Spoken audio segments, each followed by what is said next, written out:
All appearance and disappearance presupposes a change against some changeless background.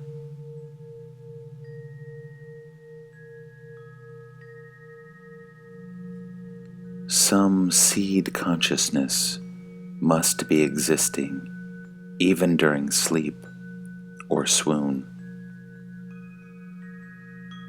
On waking up, the experience runs, I am the body in the world. It may appear to arise in succession, but in fact, it is all simultaneous. A single idea of having a body in a world. Can there be the sense of I am without being somebody or other?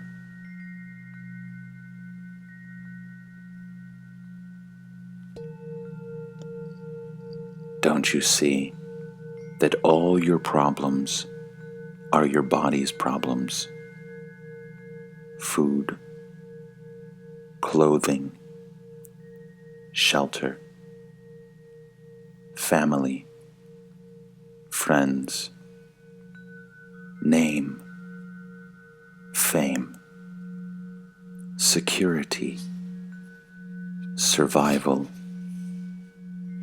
All these lose their meaning the moment you realize that you may not be a mere body.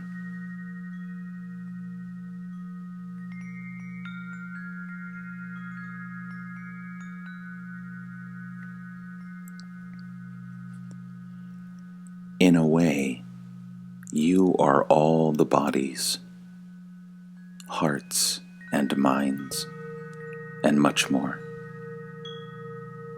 Go deep into the sense of I am, and you will find it. How do you find a thing you have mislaid or forgotten? You keep it in your mind until you recall it. The sense of being, of I am, is the first to emerge. Ask yourself whence it comes, or just watch it quietly. When the mind stays in the I am without moving, you enter a state which cannot be verbalized, but which can be experienced. All you need to do is to try and try again. After all, the sense I am is always with you. Only you have attached all kinds of things to it. Body, feelings, thoughts, ideas, possessions, and so on. All these self-identifications are misleading. Because of them, you take yourself to be what you are not.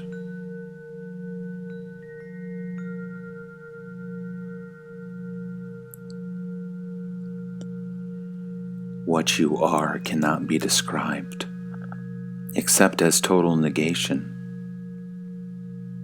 All you can say is, I am not this, I am not that. You are nothing perceivable or imaginable.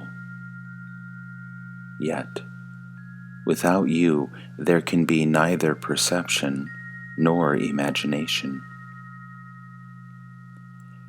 You observe the heart feeling, the mind thinking, the body acting.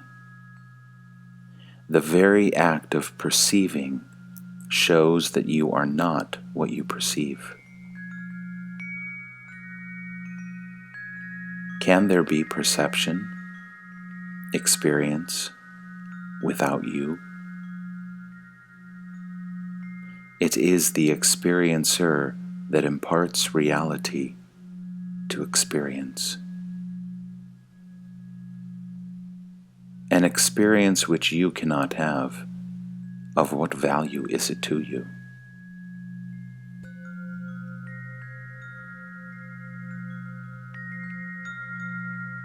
In every experience, there arises the experiencer of it. Memory creates the illusion of continuity. Identity and continuity are not the same. Just as each flower has its own color, but all colors are caused by the same light, so do many experiencers appear in the undivided and indivisible awareness, each separate in memory, identical in essence. This essence is the root, the foundation, the timeless and spaceless possibility of all experience.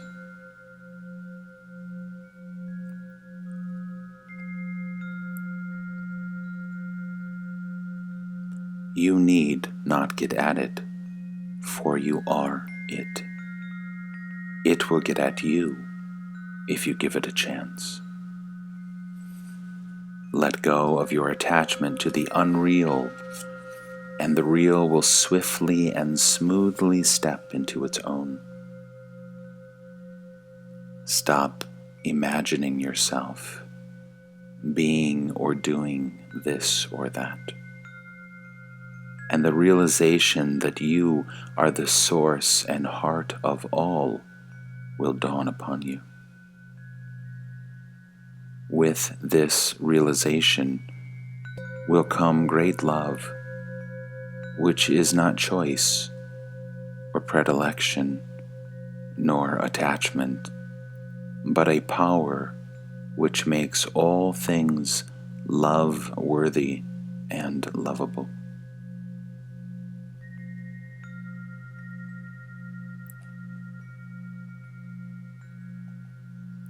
My life is a succession of events, just like yours.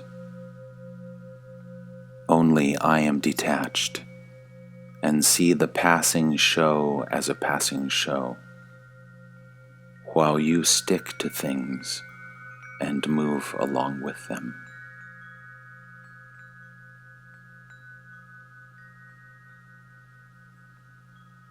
I trusted my guru.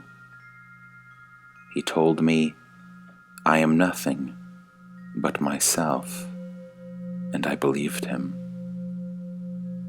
Trusting him, I behaved accordingly and ceased caring for what was not me nor mine. Things happen without cause and reason. Why attach importance to opinions, even your own?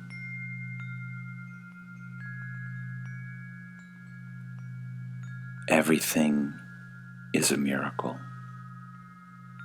As to my mind, there is no such thing. There is consciousness in which everything happens.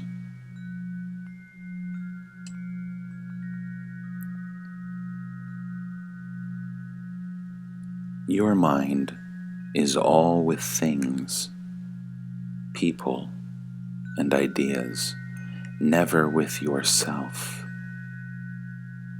Bring yourself into focus.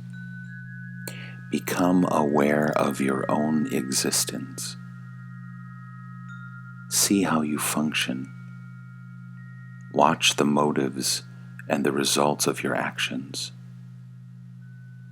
Study the prison you have built around yourself by inadvertence. By knowing what you are not, you come to know yourself. The only way back to yourself is through refusal and rejection. One thing is certain: the real is not imaginary. It is not a product of the mind. Even the sense I am is not continuous, though it is a useful pointer. It shows where to seek, but not what to seek. Just have a good look at it. Once you are convinced that you cannot say truthfully about yourself anything except I am, and that nothing that can be pointed at can be yourself, the need for the I am is over. You are no longer intent on verbalizing what you are. All you need is to get rid of the tendency to define yourself. All definitions apply to your body only, and to its expressions. Once this obsession with the body goes, you will revert to your natural state, spontaneously and effortlessly.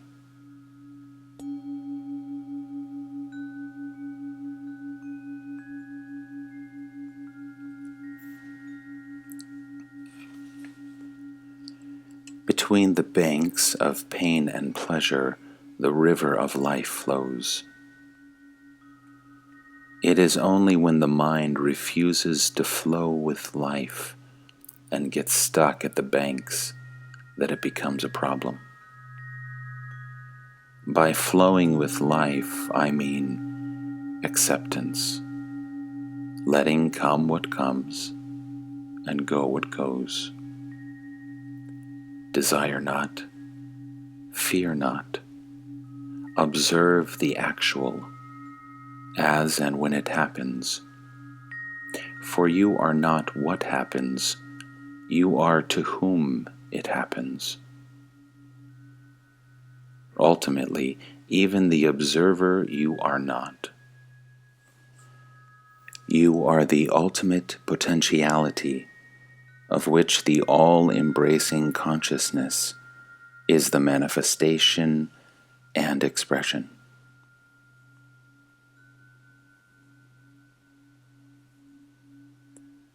There is something exceptional, unique about the present event, which the previous or the coming do not have.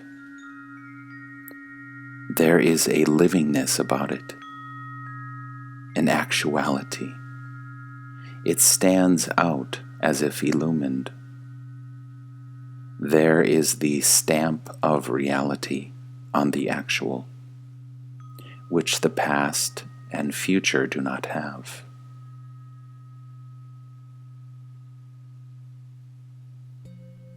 I am real, for I am always now, in the present, and what is with me now shares in my reality. The past is in memory, the future in imagination.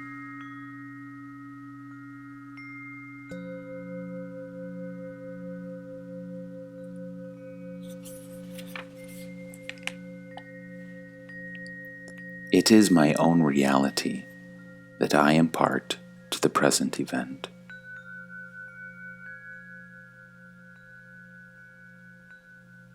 We consider memories only when they come into the present. The forgotten is not counted until one is reminded, which implies bringing the past into the now.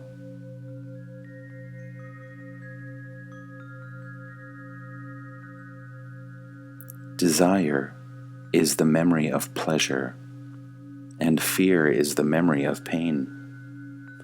Both make the mind restless.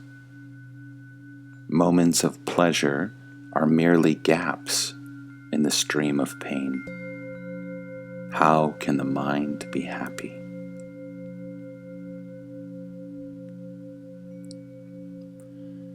The universe is complete, And where there is completeness, where nothing lacks, what can give pain?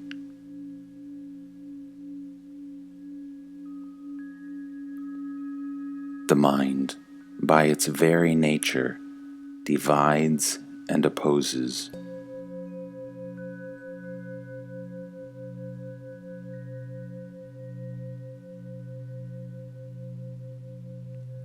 But there is another mind.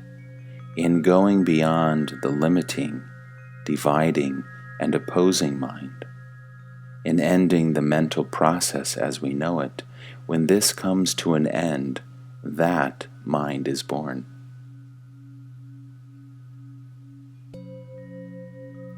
Joy and sorrow exist no longer, not as we know them, as desirable or repugnant. It becomes rather a question of love, seeking expression, and meeting with obstacles. The inclusive mind is love in action, battling against circumstances, initially frustrated, ultimately victorious. The mind creates the abyss, the heart crosses it.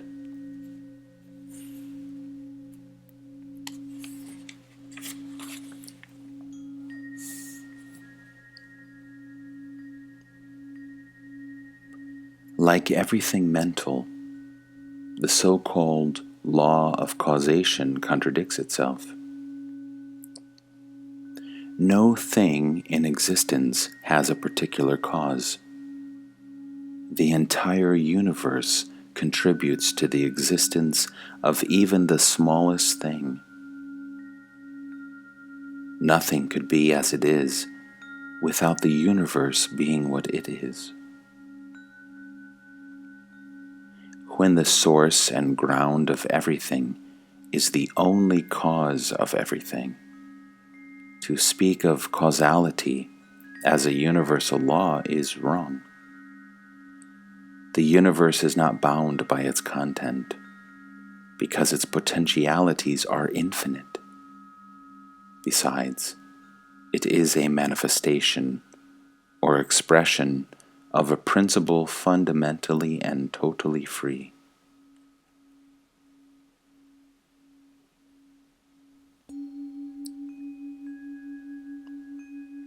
There is a lot of activity going on because of ignorance.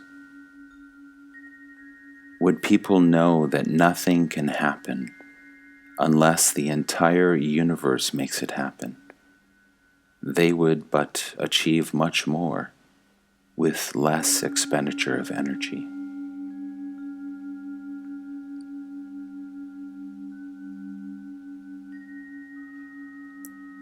When the past and future are seen in the timeless now as parts of a common pattern, the idea of cause and effect loses its validity, and creative freedom takes its place.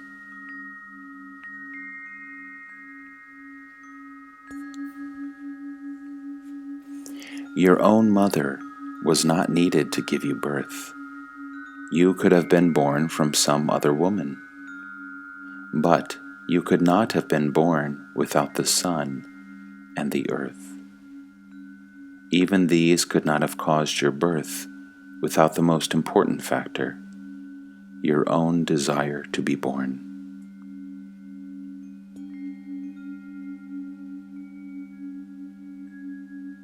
The real world is beyond the mind's ken. We see it through the net of our desires, divided into pleasure and pain, right and wrong, inner and outer.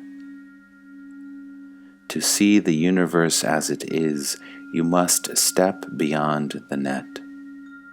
It is not hard to do so, for the net is full of holes. Look at the net and its many contradictions.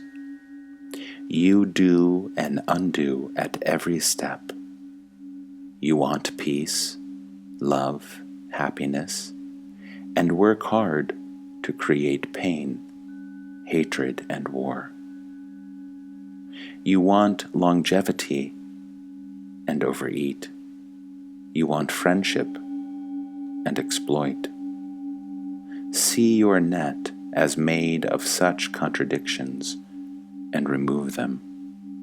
Your very seeing them will make them go.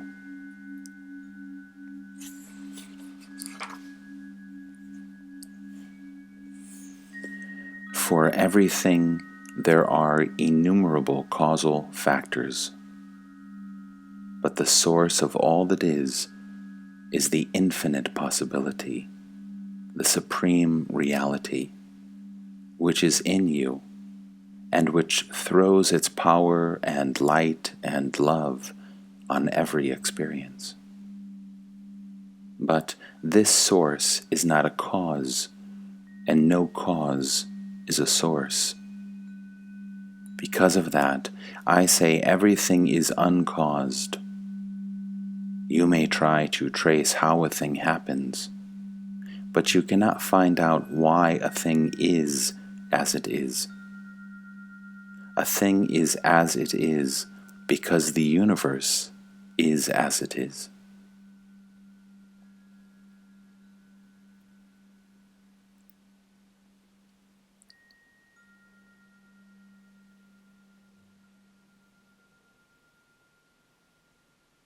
Is the witness consciousness permanent or not? It is not permanent. The knower rises and sets with the known. That in which both the knower and the known arise and set is beyond time. The words permanent or eternal do not apply.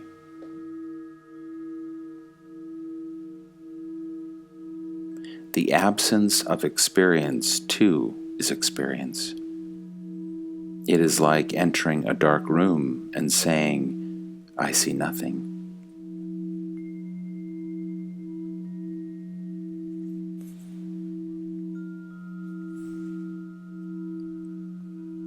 Just as the knower of the body appears at birth, so he disappears at death.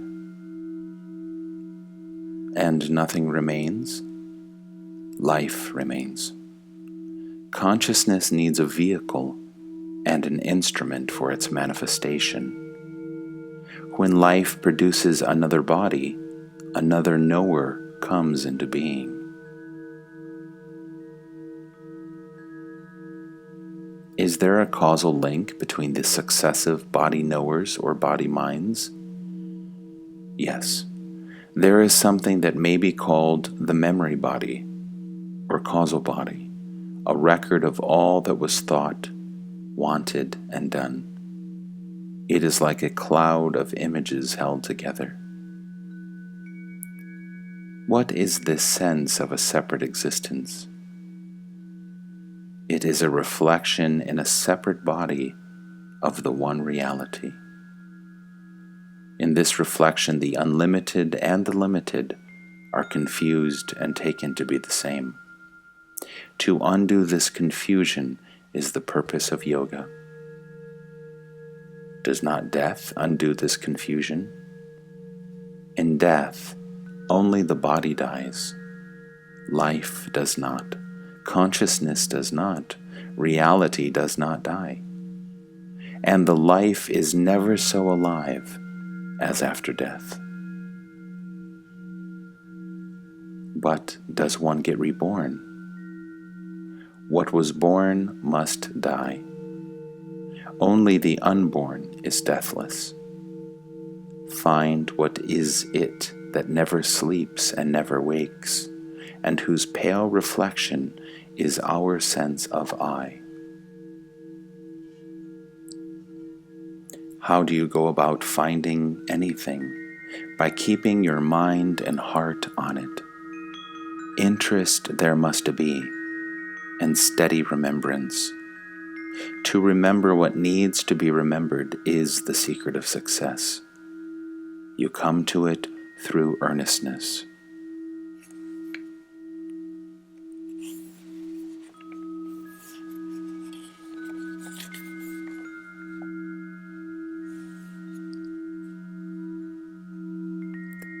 Be free from contradictions. The goal and the way must not be on different levels. Life and light must not quarrel. Behavior must not betray belief. Call it honesty, integrity, wholeness. You must not go back, undo, uproot, abandon the conquered ground. Tenacity of purpose and honesty in pursuit will bring you to your goal. All will come as you go on. Take the first step. All blessings come from within. Turn within. I am, you know. Be with it all the time you can spare, until you revert to it spontaneously. There is no simpler and easier way.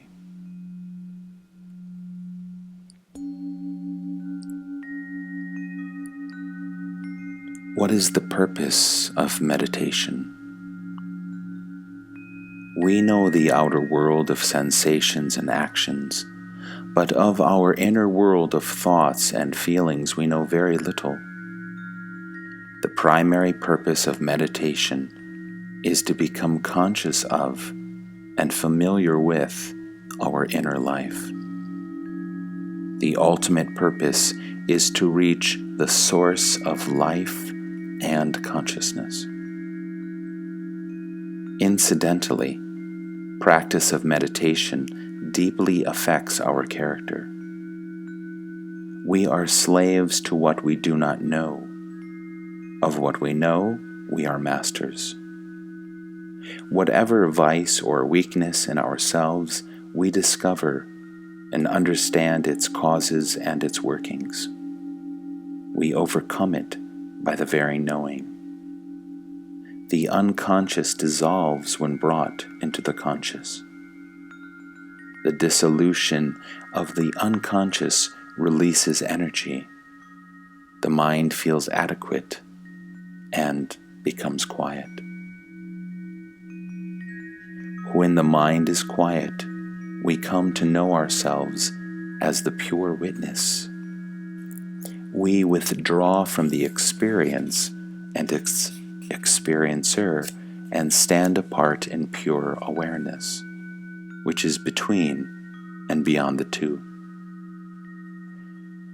The personality, based on self-identification, on imagining oneself to be something, I am this, I am that, continues, but only as a part of the objective world. Its identification with the witness snaps.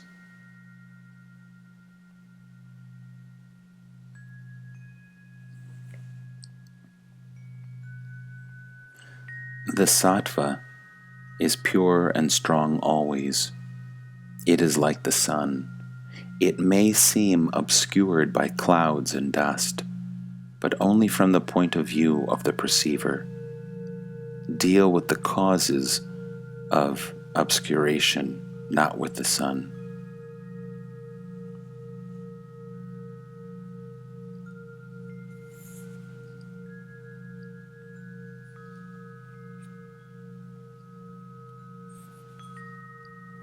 Whatever happens, I must be there to witness it.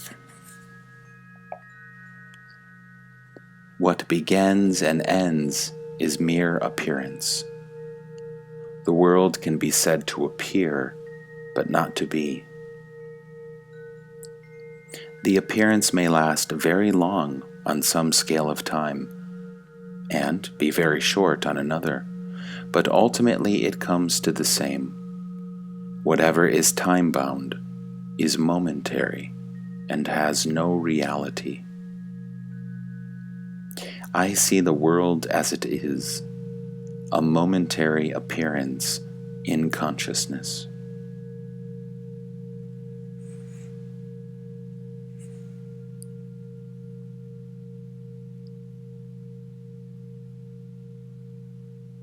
The supreme state is uncaused independent, unrelated, undivided, uncomposed, unshakable, unquestionable, unreachable by effort.